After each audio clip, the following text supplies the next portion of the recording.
Ngayong Sight Saving Month, kabilang sa layunin ng GMA Kapuso Foundation ang pagtugon sa problema sa paningin ng ilang manggagawa. Kaya naman nakipagtulungan tayo sa Buddhist Chuchi Medical Foundation at nagsagawa ng eye screening bago ang kanilang operasyon. Kahit masama ang panahon, pinilit ng 400 pasyenteng may kondisyon sa mata na makiisa sa eye screening ng GMA Kapuso Foundation katuwang ang Buddhist Chuchi Medical Foundation. Kabilang sa kanila ang mag-asawang Melinda at Celso na mga senior citizen na. Tricycle driver si Celso kaya importanteng malinaw ang kanyang paningin.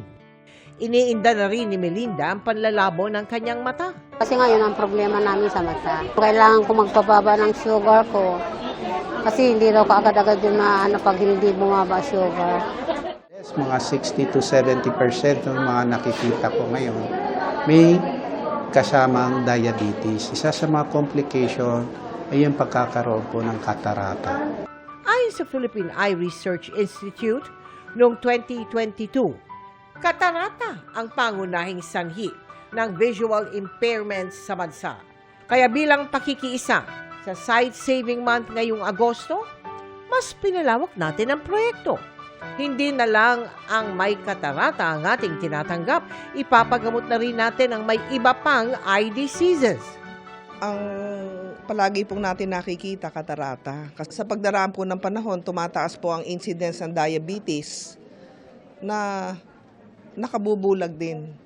Cross-eyed o kaya banlag. So, tinatanggap din po yon.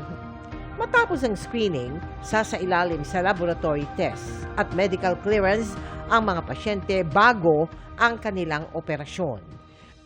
Sana magtuloy-tuloy tayo to a long-term partnership para mas malinaw ang mata at ang kinabukasan ng ating mga kapuso. At sa mga nais tumulong sa aming mga projects, maaari po kayong magdeposito sa aming mga bank account o magpadala sa Cebuana Lumiere, pwede rin via QR code ng GCash at Palawan Pay, o mag-donate online sa GBayanihan, Globe Rewards at Metrobank Credit Cards, Lazada at Shopee.